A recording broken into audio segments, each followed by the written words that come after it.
प्रिय मित्रों नमस्कार। आज हम शंकर शाह रघुनाथ शाह की वीर गाथा, जो कि जबलपुर के राजा थे और यह पूरा राज्य गोंडवाना राज्य के नाम पे जाना जाता था। प्रिय मित्रों, हमारा जबलपुर के ऐसे वीर योद्धा शंकर शाह रघुनाथ शाह के विषय में बहुत कम लोग जानते हैं, जिनकी शहादत आज पूरे हिंदुस्तान में एक अमर शहीद के नाम पर जानी जाती है। सन 1857 की क्रांति में अपने प्राण न्यौछावर करने वाले वीर राजा शंकर शाह और उनके पुत्र रघुनाथ शाह गढ़ा मंडला और जबलपुर के गौड़ राजवंश के प्रतापी राजा संग्राम सिंह के वंशज थे। इस राजवंश की कई पीढ़ियां ने देश और आत्मसम्मान के लिए अपने प्राण न्यौछावर किए थे। राजा संग्राम शाह के बड़े पुत्र दलपत शाह थे, जिनकी पत्नी रानी दुर्गावती और पुत्र वीर नारायण शाह ने अपनी मातृभूमि और आत्मसम्मान की रक्षा करते हुए अकबर की सेना से युद्ध कर अपना बलिदान दिया। इसके पश्चात गढ़ा मंडला अकबर के अधीन हो गया। अकबर ने अपने अधीनता में शासन चलाने के लिए रानी दुर्गावती के देवर राजा दलपत शाह के छोटे भाई चंद्र शाह को राजा बनाया। इन्हीं चंद्र शाह की 11वीं पीढ़ी में अमर शहीद शंकर शाह ने जन्म लिया।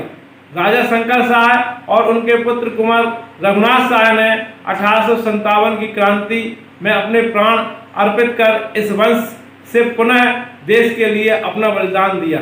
राजा शंकर शाह और कुंवर रघुनाथ शाह का जन्म मंडला के किले में हुआ था।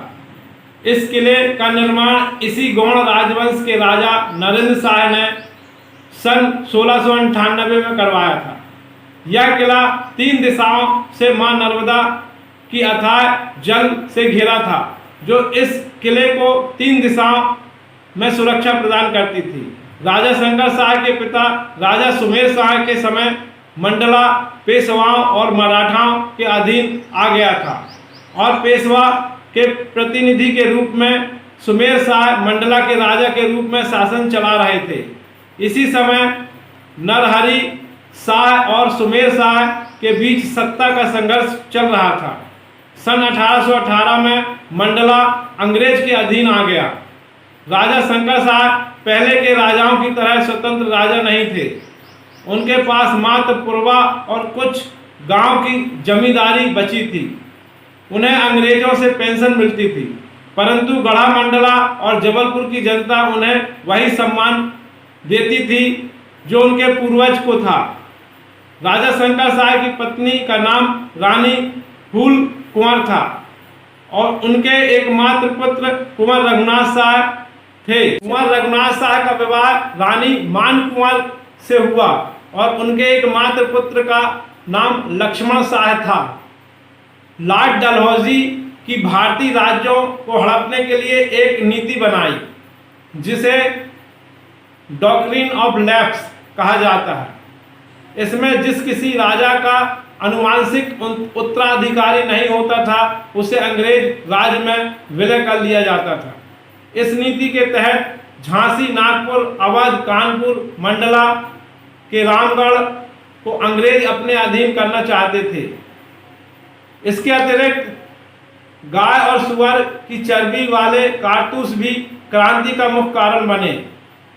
इसके पूर्व 1842 के आदिवासी आंदोलन को अंग्रेज बर्बरतापूर्वक कुचल चुके थे। राजा रघुनाथ शाह इन सभी घटनाओं से बेहद आहत थे और अंग्रेजों को इस देश से भगाना चाहते थे।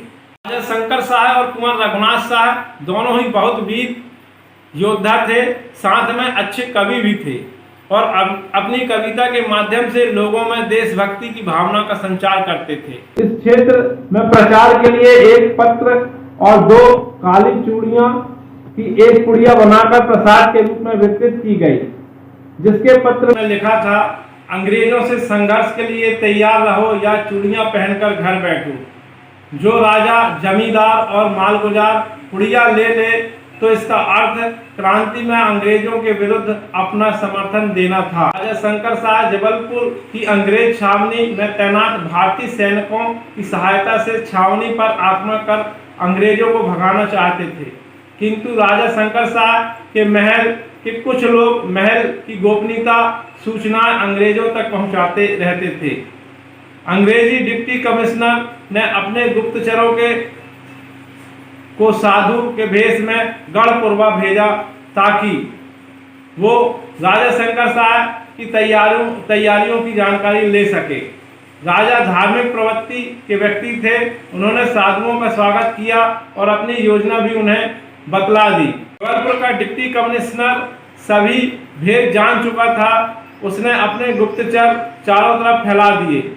14 सितंबर 1857 की रात्रि अंग्रेजों ने लगभग 20 घुड़सवार और 40 पैदल सिपाहियों के साथ राजा की हवेली पर धावा बोल दिया और राजा शंकर शाह, उनके पुत्र रघुनाथ शाह और 13 अन्य लोगों को गिरफ्तार कर लिया और पूरे घर की तलाशी ली, जिसमें राजा द्वारा सरदारों और जमींदारों को लिखे गए पत्र और राजा की कविता हाथ लगी। इस तरह की कविता कुंवर रघुनाथ शाह की हस्तलिपि में भी मिली। इन्हीं कविताओं को आधार बनाकर उन पर देशद्रोह का मुकदमा चलाया गया। राजा कुंवर शाह और कुंवर वर्तमान में इस स्थान पर वन विभाग का कार्यालय है। बताया जाता है कि राजा रघुनाथ शाह के सामने कुछ शर्तें रखी गई, जिनमें अंग्रेजों से संधि करना, अपना धर्म त्याग कर ईसाई धर्म अपनाना प्रमुख थी, पर राजा ने इन्हें मानने से इनकार कर दिया। अंग्रेजों को डर था कि अगर राजा ज़्यादा दिन कैद में रहे तो छावनी के सैनिक और जनता विद्रोह कर देगी। अंग्रेजों ने तुरंत ही सैनिक अदालत का गठन किया, जिसमें डिप्टी कमिश्नर और 2 अन्य अंग्रेज अधिकारी का सैनिक आयोग बनाने का ढोंग किया गया। इसी बीच 52वीं रेजिमेंट के सैनिकों ने राजा और राजकुमार को जेल से मुक्त कराने का प्रयत्न भी किया, जो सफल नहीं हो सका। अदालत ने राजा शंकर शाह और कुंवर शाह को देशद्रोह की कविताएं लिखने, लोगों को भड़काने और देशद्रोह के आरोप में मृत्युदंड की सजा सुनाई। राजा और राजकुमार को गिरफ्तार करने के मात्र कुछ ही दिन के अंदर ही 18 सितंबर सन 1857 को जबलपुर एजेंसी हाउस के सामने फांसी परेड हुई। दोनों को अहाते में लाया गया। दोनों को देखने के लिए विशाल जन सैलाब उमड़ गया और साथ में पूरा जन सैलाब आक्रोशित हो उठा था। राजा शंकर शाह और रघुनाथ शाह के चेहरे पर कोई डर नहीं था। दोनों के चेहरे शांत और दृढ़ थे। दोनों की हाथ कड़ियां खोल दी गई और दोनों को तोपों के मुंह में बांध दिया गया।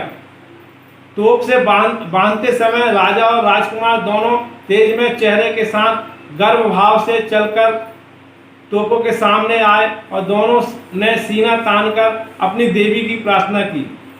तोप के चलते ही राजा शंकर शाह और रघुनाथ शाह के शरीर छत विक्षत हो गए। उनके हाथ और पैर तोप के पास गिरे, क्योंकि वे तोप के से बंधे हुए थे। शरीर के भाग लगभग 50 फीट तक बिखर गए। चेहरे को क्षति नहीं पहुंची, उनकी गरिमा अक्षुण्ण रही। उस समय राज परिवार के अन्य सदस्यों को छोड़ दिया गया। राजा शंकर शाह की पत्नी रानी फूल कुंवर बाई ने दोनों के शरीर को एकत्र कर अंतिम क्रियाकर्म करवाया और अंग्रेजों से बदला लेने का प्रण लिया। अंग्रेजों को इस तरह सरेआम राजा शंकर शाह और कुंवर रघुनाथ शाह को तोप से बांधकर मृत्युदंड देने का उद्देश्य लोगों और राजाओं में अंग्रेजों का डर पैदा करना था, परंतु अंग्रेजों के इस कदम से क्रांति और ज़्यादा भड़क गई। लोगों द्वारा दूसरे ही दिन इस स्थान की पूजा की जाने लगी। 12वीं रेजिमेंट के सैनिकों में विद्रोह फैल गया और उनकी टुकड़ी पाटन की ओर कूच कर गई। विद्रोह की आग मंडला, दमोह, नरसिंहपुर, सिवनी और रामगढ़ तक फैल गई। जगह जगह अंग्रेजों के खिलाफ सशस्त्र क्रांति फैल गई। रानी फूल कुंवर बाई ने मंडला आकर क्रांति को जारी रखा और अंततः आत्मसमर्पण किया। मंडला में खारी की लड़ाई में रानी अवंतीबाई ने अंग्रेजों को हराकर संपूर्ण मंडला को अंग्रेज मुक्त कर दिया, परंतु अंग्रेज धीरे धीरे अपनी शक्ति एकत्र कर क्रांति को दबाने में सफल रहे। संपूर्ण क्रांति में इस क्षेत्र के राजा शंकर शाह, कुंवर रघुनाथ शाह, रानी अवंतीबाई जैसी कई वीर गाथाएं ने अपना बलिदान दिया। जबलपुर में हाई कोर्ट के पास अमर शहीद वीर राजा रघुनाथ शाह और शंकर शाह को जिस स्थान पर तोपों से बांधकर मृत्यु दंड दिया गया था, उसी स्थान पर एक स्मारक बनाया गया, जिसमें दोनों पिता पुत्र की प्रतिमा लगवाई गई और प्रतिवर्ष 18 सितंबर को राजा शंकर शाह और कुंवर रघुनाथ शाह का बलिदान दिवस मनाया जाने लगा। इन महान राजा शंकर शाह, कुंवर रघुनाथ शाह की बलिदान गाथा से संपूर्ण देश को प्रेरणा देने वाली है, जिसमें लोगों ने जाति धर्म से ऊपर उठकर देश के लिए बलिदान दिया, परंतु इसके बलिदान को इतिहास में वह जगह नहीं मिली जो मिलनी चाहिए। इनके बलिदान गाथा लोगों के सामने लाने के लिए शासन द्वारा भी प्रयास किया। प्रदेश शासन द्वारा वीर शंकर शाह, रघुनाथ शाह राष्ट्रीय सम्मान प्रदान किया जाता है, जो जनजाति जीवन की सांस्कृतिक परंपरा के क्षेत्र में उल्लेखनीय कार्य के लिए दिया जाता है। अब वह समय आ गया है जब हम वीर राजा शंकर शाह, रघुनाथ शाह के इस बलिदान को नई पीढ़ी तक पहुंचाएं। 1857 की क्रांति में अपना अमूल्य योगदान देने वाले अमर शहीद राजा शंकर शाह और कुंवर रघुनाथ शाह को हम सशक्त नमन करते हैं और निवेदन करते हैं कि हमारा जबलपुर गोंडवाना राज्य था और यहाँ के अनेक वीर योद्धाओं ने शहादत देके हमको इस देश की परंपरा और संस्कृति को अमर बनाया है। ऐसे वीर योद्धा को पुनः नमन। जय हिंद, जय भारत।